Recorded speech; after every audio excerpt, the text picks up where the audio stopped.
Hey guys, welcome back to my NBA podcast, and today we're here with Brayson. Hello. Yep. I'm here again. Yeah. And then today we're going to be talking about the Memphis Grizzlies. But yeah, so let's get on to the video. So last year in the playoffs, they lost to the Lakers in the first round 4-2. And what do you think about that? Because I thought they were going to win for sure, but that Ja Morant injury got them messed up. But what do you think? So about the injury, I was watching. I didn't think the Lakers were gonna win because they had the team was cheeks, but they did. Ja Morant did get injured, and he come back in the game after the injury pretty good. Mm-hmm. He did all right, and yeah. Yeah, I just didn't know how he was going to recover, if he was going to recover fully from that broken wrist. And then for the off-season deals, they traded for Marcus Smart, which was a pretty good deal, so he can back up Ja Morant when he comes back from suspension. Then what do you think about that trade? That was pretty good for them. Oh yeah, that was kind of. I mean, it was an all right trade. It wasn't the best for the team. Yeah.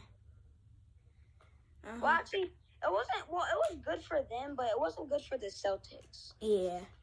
And then they got Kristaps Porzingis in the trade, so it wasn't that bad for the Celtics. Yeah, it wasn't that bad. Yeah. And then they traded for Alpha Kaba and Vanja Marinkovic. I've never heard of those two names in my life, but now I just heard of them when I looked up the transactions. And then they drafted and signed Gigi Jackson. He went 45, and he got signed to a two-way deal. And he did okay at South Carolina. The efficiencies weren't great, but he was really streaky. But in the games that he was really good, he was really good, and he was at the top of his game. Then they signed Derrick Rose to a 2-year, $6.6 million deal. What do you think about that, Brayson?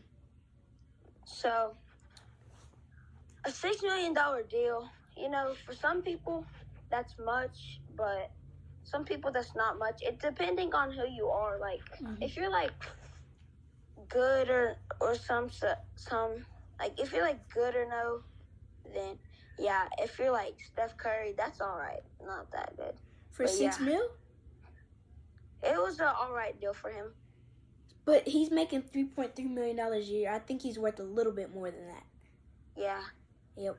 And then they signed Shaquille Harrison to an Exhibit 10 deal worth $2 million a year.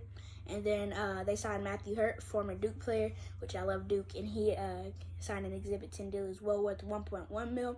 And they signed Michael Mulder to an Exhibit 10 deal worth $2 million. And then for their re-signings, they re-signed Desmond Bane to a 5-year, $197.2 million deal, which I don't think he's worth. I think he should have got 5-year, $150, so he would have been making $30 million a year. But still, it is what it is. What do you think about that signing, Brayson? So, I also agree with you. $30 million a year would be really good for him. Also, he is the type of player that would get that. He's worth that money. So, yeah. I mean, why wouldn't they give it to him? But yeah, like you said, it is what it is. Yeah. And then they re-signed Steven Adams to a 2-year, $25 million deal, which was a pretty good move in my opinion. And then they re-signed Brandon Clark as well. They re-signed Steven Adams to a 2-year, $25 million deal, which was good in my opinion. Yeah, and then they re-signed Brandon Clark to a 4-year, $50 million deal, which is the same as Steven Adams, but just longer. And then for their awards last year, Jaren Jackson Jr. won Defensive Player of the Year with 3 blocks and 1 steal for his defensive stats, so he earned that last year. And then Dylan Brooks got an all-defensive second team with 0.9 steals and 0.2 blocks, but he affected so many shots last year, and I think he earned that as well. And then for the stats last year, they were 8 in points with 116.9, and then 11 in opponent points with 113. So they were doing pretty good in their games.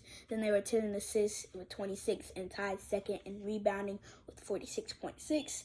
Then they were 51 and 31, which got them the second seed last year, and 52 and 30. And I think for next year they're going to go 52 and 30, which is going to get them the third seed, because I just think that there's different teams better than them, like the Bucks and everybody else. But yeah, what do you think, Brayson? What do you think they'll go for next year? Yep. So, well, have you seen that trade that the Grizzlies got Derrick Rose. Yeah, I saw that. So I just want to talk a little bit about that. How do you think Derrick Rose would?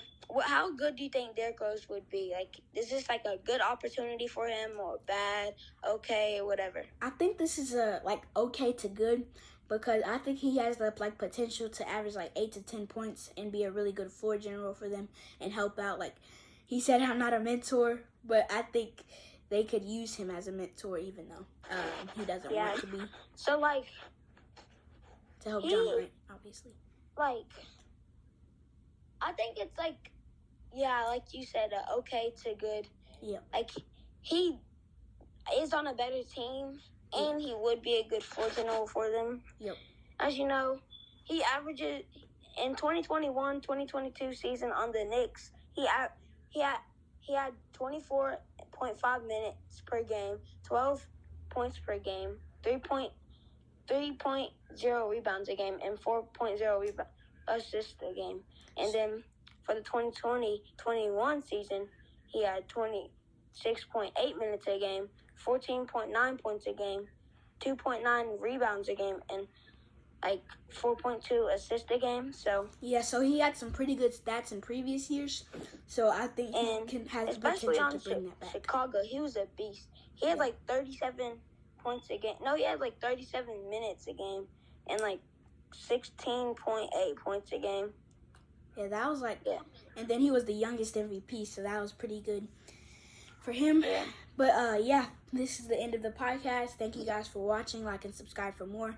Thank you for joining me, Brayson. And the next episode is going to be the Hawks. Okay. See y'all. See you.